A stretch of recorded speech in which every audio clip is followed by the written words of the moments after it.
Bonjour, je suis heureuse de vous retrouver pour cette capsule bien particulière qui est cette capsule de décryptage et d'analyse des énergies astrologiques pour l'année 2021. Donc avant de poursuivre, je voulais juste préciser pour celles et ceux qui souhaitent avoir le document écrit concernant ces prévisions sous format PDF, je peux l'adresser par mail, donc au coût de 5 €, paiement par PayPal. Voilà, donc si vous êtes intéressé, vous m'adressez un mail et en retour de mail, je vous adresserai le document. Donc, cette année 2021, bien entendu, début d'année, Capricorne. Là, cette année sera Capricorne, ascendant Vierge. Alors, il est vrai que l'année astrologique, je dirais de façon traditionnelle, commence à l'équinoxe de printemps, en Bélier. Mais là, il est aussi important et presque beaucoup plus significatif de regarder dès le 1er janvier, 0h01, les énergies en présence, ce qui nous donne une orientation très significative pour l'année qui va s'écouler. Donc, le thème de cette année 2021, 1er janvier, 0h01, et Capricorne, ascendant Vierge. Donc, l'on voit ici l'ascendant Vierge, le maître de l'ascendant Mercure en Capricorne, ce qui renforce la dimension saturnienne de ce début d'année. Sachant que Pluton est toujours en Capricorne, le maître du Capricorne, lui, Saturne, vient de faire son entrée, donc en décembre, en Verseau. Donc, ce qui va donner aussi cette dimension uranienne à l'année. Uranus, maître du Verseau, regarde d'un œil, je dirais, peut-être un peu courroucé, l'entrée de Saturne chez lui, conjoint à Jupiter. Le maître du Taureau, Vénus, est en Sagittaire. Neptune est toujours en Poisson et formera donc un carré ici, au nœud nord, en Gémeaux notamment. Alors cette année, bien entendu, fait suite dans les événements qui vont s'y dérouler aux événements qui se sont déroulés en 2020, notamment bien entendu autour de la crise sanitaire. Et là, nous allons avoir affaire aux conséquences majeures de cette crise sanitaire. Conséquences, on le voit, avec des signes qui sont Capricorne et la Vierge. Que nous disent ces signes? Ils parlent effectivement pour l'axe de la Vierge et du Poisson, qui est activé par le fait que la Vierge est l'ascendant de cette année, parle du travail quotidien, mais aussi de la santé. Donc, très vite, on voit dans quel contexte énergétique astrologique on va se situer. Par ailleurs, le Capricorne nous ramène encore à ces structures étatiques, à la finance, à l'État, au gouvernement. Donc là encore, bien entendu, tout ça va se recouper pour donner les orientations énergétiques de l'année. Donc, il s'agit bien de deux signes de terre. L'un est cardinal, le Capricorne, l'autre est un signe mutable, la Vierge. Deux axes sont activés, l'axe Vierge-Poisson et l'axe Capricorne-Cancer, qui sont ces axes du zodiaque qui seront les plus prégnants cette année, avec toute leur symbolique.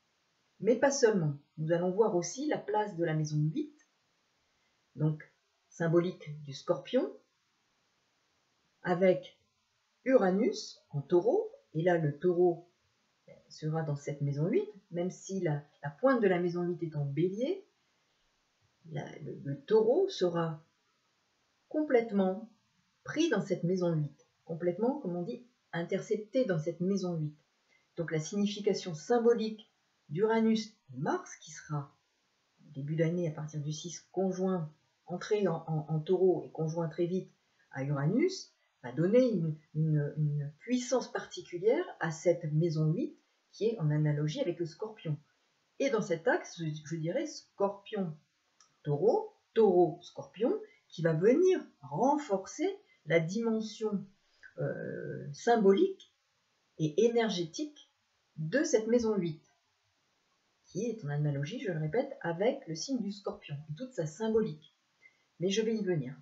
Donc les deux signes, effectivement, qui marquent l'année, sont des signes qui s'en réfèrent à la santé, au travail, la santé au quotidien, la dimension et la sphère socio-professionnelle, les questions relatives aussi à la place de l'État, des gouvernements, dans la sphère sociale et dans nos vies humaines, dans l'implication des gouvernants et de l'État, la puissance de l'État dans ces deux sphères. Saturne est en effet, je le répète, le maître du Capricorne et il se trouve en Verseau. Quelle place l'État va-t-il prendre dans ce qu'il mettra en place pour notre société et pour la société humaine, le collectif humain? Avec le signe de la Vierge, il va s'agir de comprendre, de décrypter, d'analyser, de communiquer pour progresser, pour perfectionner ce que l'on fait ou ce que l'on sait. Il va s'agir de recherche pour améliorer le quotidien au plan de la santé et du travail. Saturne est de son côté en Verseau. Donc les questions relatives à la recherche vont bien être au centre de préoccupation. L'innovation, notamment, dans cette recherche sera nécessaire et prégnante.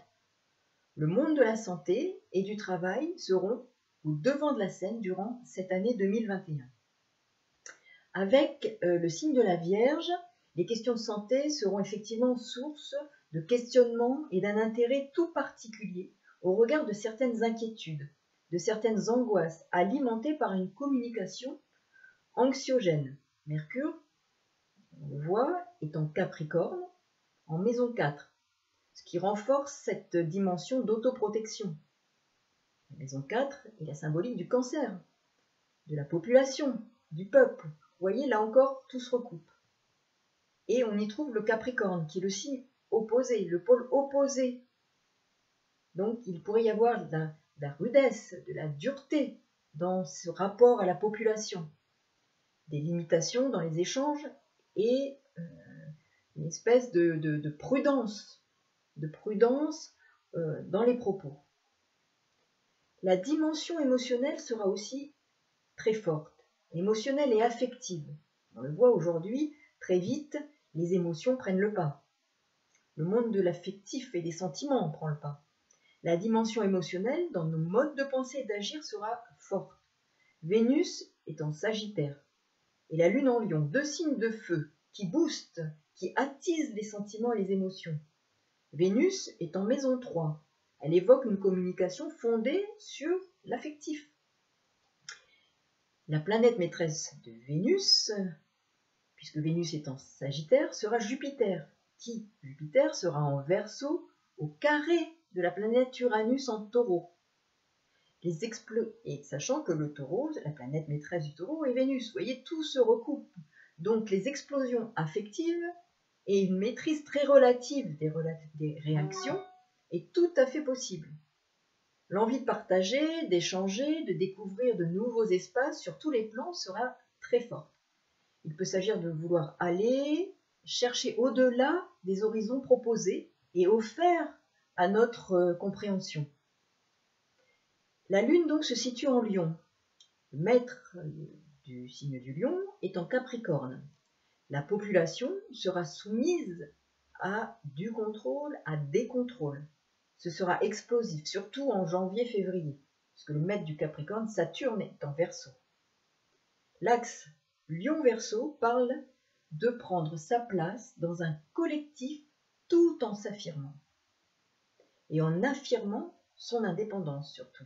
Comment vivre dans une société en se conformant aux règles et aux lois? Jupiter, conjoint Saturne en Verseau, carré Uranus-Mars. Comment vivre dans une société tout en se conformant aussi effectivement aux règles et aux lois et tout en faisant entendre sa différence, son individualité, en restant autonome, libre et indépendant? Ces questions vont se poser de façon accrue cette année.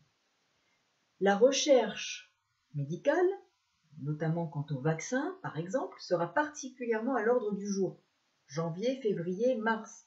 Saturne sera effectivement avec Jupiter conjoint en Verseau.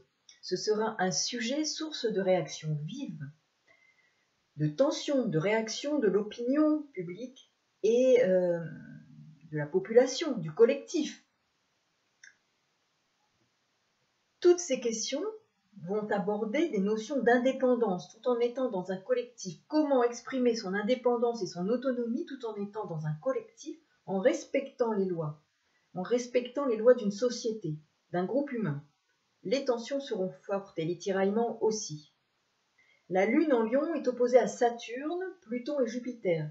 La Lune en Lion est en maison 10. Elle confère dans ce thème pour la France, en analogie, la maison 10 avec le signe du Capricorne, a une prévalence des sujets relatifs à la place des uns et des autres dans la société, de la population, dans la sphère socio-professionnelle, avec beaucoup de destruction d'emplois, de carrières, de vie socio-professionnelle qui feront l'objet de renouveau à partir de transformations majeures. Uranus et Mars sont en maison 8, comme je le disais en tout début de vidéo, et Uranus et Mars sont au carré de la Lune, en ce tout début d'année, ce qui confirme les énergies favorables à des réactions inattendues, des soulèvements de population. Des comportements qui, sous l'emprise de la colère, peuvent générer des mouvements intempestifs difficiles à contenir. Uranus et Mars seront en effet en maison 8, celle des pertes et des deuils, en analogie avec le Scorpion, des détachements par rapport à la matérialité. Uranus est en Taureau dans cette maison 8, ce qui renforce ces notions-là, puisque nous sommes sur le pôle Scorpion, Taureau, des pertes et des deuils, des acquis, des possessions et des dépossessions, d'une purification par rapport à la matérialité et au monde matériel. Il va s'agir aussi, sur un autre plan, de questions d'argent, des banques, de la bourse, des investissements financiers. Des banqueroutes sont possibles, un krach boursier, des banques pourraient fermer, des emplois nombreux seront perdus. Attention aux investissements et à l'argent que les uns ou les autres pourraient avoir en banque. Attention, soyons vigilants. Il sera question aussi de transformation radicale de nos modes de vie, de consommer. Tout ce qui touche aux nouvelles technologies et à la communication, par exemple les réseaux sociaux, subira des transformations. Il peut aussi être question de séisme, au propre comme au figuré, avec un impact sur les centrales nucléaires. Une année décisive, une année charnière. Mercure est au sextile de Neptune, ce qui confère une démarche de réflexion intuitive en lien avec cet axe Vierge-Poisson. Donc le domaine médical, comme je le disais, et la santé au sens large sera concerné. Il peut aussi être question de travail, comme je le disais, au quotidien. Maisons 12 et 6 sont en Vierge et en Poisson, ce qui là aussi renforce leur signification, car elles sont en analogie avec les signes concernés, mais de façon inversée. La maison 12 est en Vierge, elle est en analogie avec le signe des Poissons, où se situe la maison 6. Et à l'inverse, la maison 6, en analogie avec la Vierge, se situe en maison 12. Par ailleurs, comme nous le savons, Neptune est toujours en transit dans le signe des Poissons dont il est le maître. Ces éléments sont en faveur de problématiques très interdépendantes, propres à la santé donc, et au travail, à l'emploi au quotidien et à la qualité de notre santé, à l'enfermement, aux hôpitaux, au monde médical. Donc on voit bien que tout s'interpénètre et tout est interdépendant cette année-là. Le travail au quotidien, le moyen de gagner notre vie, et aussi la santé, répercussion de la santé sur notre travail. Impact sur l'économie avec le Taureau, impact sur notre vie socio-professionnelle avec le Capricorne, impact sur notre vie au quotidien et l'emploi au quotidien avec la Vierge, les questions de santé. On voit bien que là nous sommes sur une suite, je dirais logique, avec ce qui s'est passé, ce qui se passe cette année 2020. La maison 12, elle, renvoie aussi aux choses cachées et aux lieux fermés tels que les hôpitaux. Il peut aussi être question de secret quant à la maladie, comme de service et de dévouement à autrui. Le monde médical est représenté par la Vierge. Car, comme je le dis plus haut, la maison 12 est en analogie avec le signe des Poissons et Neptune qui de surcroît y est actuellement installé. On peut aussi craindre ici des troubles psychiques, psychologiques, affectant la santé des individus à cause d'angoisses profondes, voire excessives ou fondées sur des mensonges diffusés.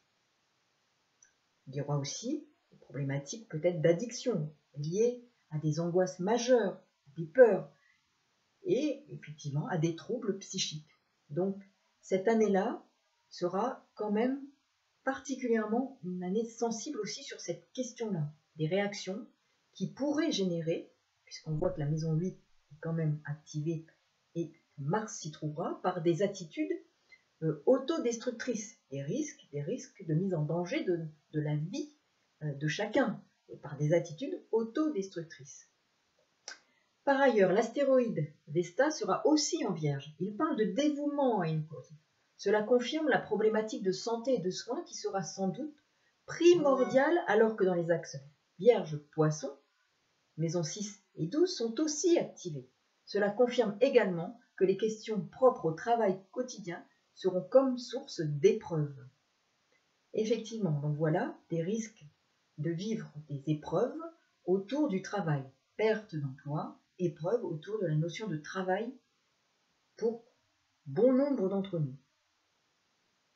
Il peut aussi être question de soutien et de compassion via des aides sociales parce que le monde du travail sera grandement ébranlé. Le maître de Mercure, qui est en Capricorne, sera Saturne, lui-même en Verseau. Donc ce qui renforce et ce qui confirme ce que j'ai dit un peu plus haut sur la recherche scientifique qui sera très présente et fera l'objet de communications très fréquentes au niveau des médias notamment. Et nous serons destinataires de nombreuses communications, effectivement médiatisées, dans le but de tenter d'apporter des solutions aux problèmes de santé. Les libertés sociales et personnelles connaîtront des freins. Les mouvements sociaux seront l'expression d'une révolte qui gronde et grondera face aux menaces liberticides. Le Soleil est en Capricorne, Saturne, le maître du Capricorne, est en Verseau conjoint à Jupiter. Donc, je reviens sur cette conjonction qui est au carré d'Uranus, conjoint Uranus à la Lune noire en maison 8. Donc je vais venir sur cette importance de la Lune noire en maison 8, en Taureau, puis ensuite qui passera en Gémeaux. La maison 8 est en Bélier, la pointe de la maison 8, dont le maître est en domicile, et aussi en maison 8. La planète Uranus est en conjonction exacte avec la Lune noire, en Taureau. Donc, Vénus, planète maîtresse du Taureau, où se situe Uranus, est en Sagittaire. Le maître du Sagittaire, Jupiter, est conjoint à Saturne en Verseau, carré à Uranus. Donc, les transformations qui vont survenir, parfois de façon inattendue et inédite, seront brutales. Mais il s'agit bien là de destruction pour une évolution. Cela va nous demander de revoir notre rapport à la dimension matérielle de la vie et de revoir le sens de nos valeurs, de nos valeurs personnelles et de celles sur lesquelles est fondée notre société. Nous sommes bien dans l'axe Taureau, Scorpion, maison 2, maison 8. Le sujet des possessions et des dépossessions sera très fort, ce qui est confirmé par la place du Taureau dans la maison 8, car le Taureau est le pôle opposé au Scorpion qui est en analogie avec la maison 8. Tout converge une fois encore. Mercure est maître de l'ascendant Vierge. Il est en Capricorne au sextile de Neptune en Poisson. Il peut s'agir de vouloir partager des idéaux pour construire une nouvelle collectivité, un monde nouveau, différent aux valeurs transformées. Uranus en maison 8 en Taureau, quoi de plus transformateur? Quoi de plus rénovateur? La planète des révoltes, des réformes se situe en maison 8, celle en analogie avec le Scorpion, qui parle de crise, de transformation, de métamorphose, de transmutation en vue d'une régénération. Cette configuration alchimique évoque inévitablement des bouleversements sociaux pour l'année 2021. Uranus conjointe à la Lune noire en Taureau, carré Saturne, Jupiter, planète sociale. En Taureau, cela conforte l'idée de transformation majeure de nos valeurs, de nos modes de vie, de notre cadre de vie, de notre alimentation, de notre travail, de nos ressources, de notre façon de travailler, de gagner de la vie, de gagner notre vie. Les anciennes valeurs vont connaître des bouleversements inédits et surprenants. C'est une société avec ses planètes sociales et collectives, que sont Uranus, Saturne et Jupiter, que l'on reconstruit après avoir fait table rase du passé. Je rappelle que Pluton est toujours en Capricorne. Les questions liées aux finances, à l'argent des autres seront aussi, bien sûr, importantes. De grands bouleversements financiers, spéculatifs, la bourse et immobilier sont à attendre, avec cet axe effectivement taureau-scorpion et cette symbolique. Uranus en taureau évoque bien entendu les nouvelles technologies, le transhumanisme, tout comme la réforme de nos modes de consommation. Alors vers quoi va pencher la balance?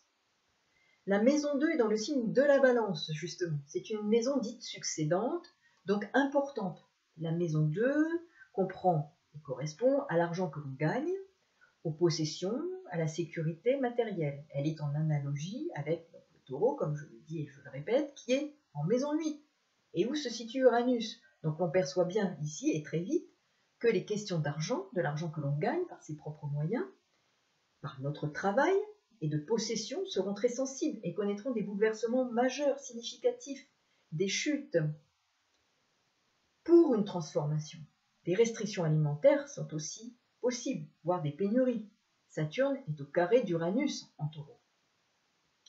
Vénus, planète maîtresse de la balance et du taureau, se trouve en Sagittaire, dont le maître est Jupiter conjoint à Saturne, ce qui confirme la dimension restrictive à l'heure au plan social.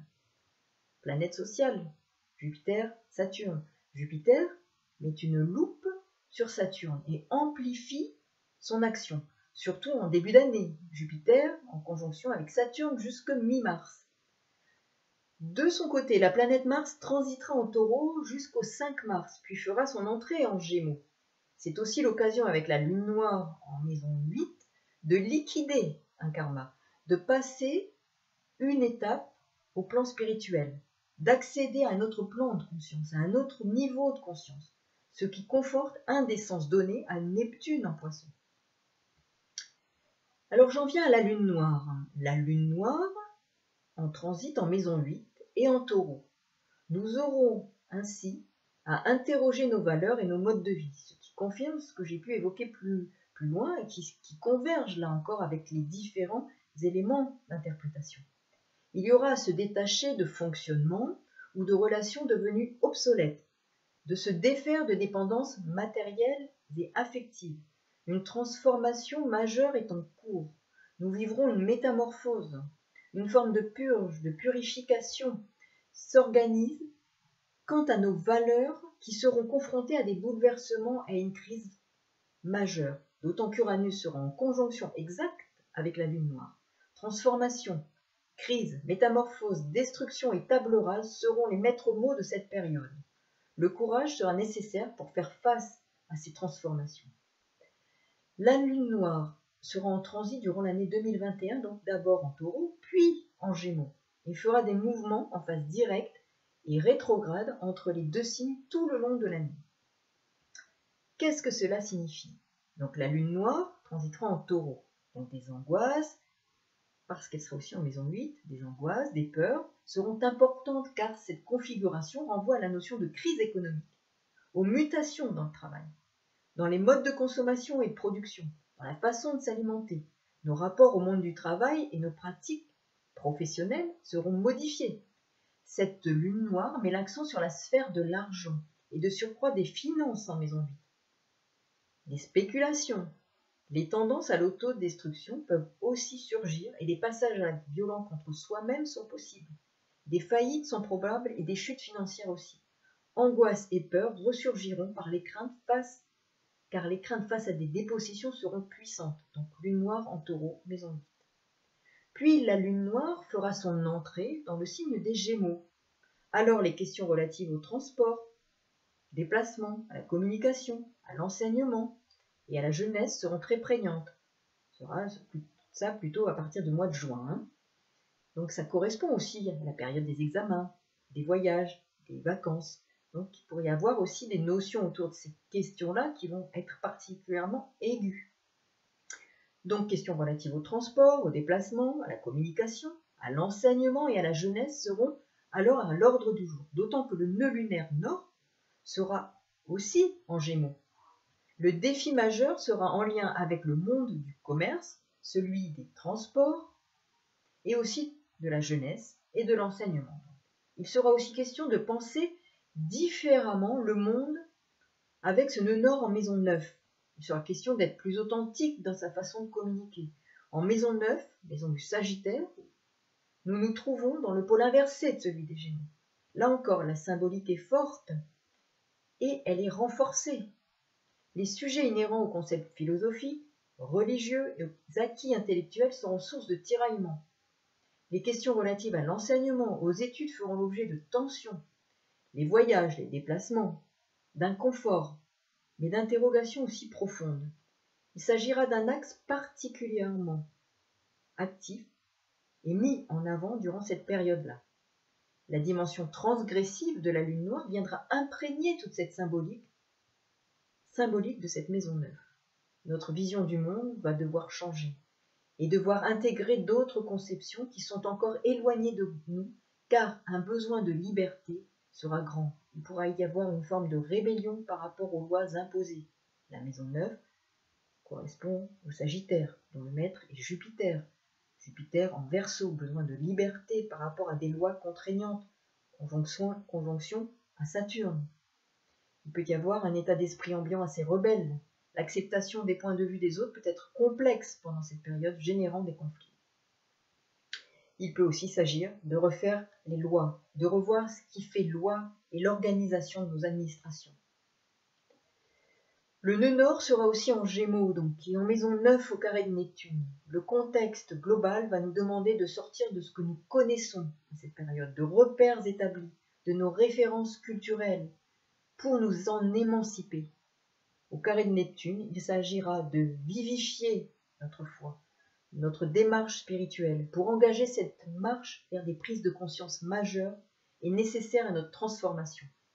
Une véritable quête de la nature humaine à travers les événements sera engagée. Cette année 2021 est une année cruciale pour notre évolution matérielle et spirituelle. Nous sommes bien là dans l'axe Taureau-Scorpion qui engage une dépossession et une purification d'un monde matériel pour aller vers une transformation en passant par un creuset, forcément un creuset des épreuves, mais pour une transmutation, pour une évolution. Donc c'est une année cruciale.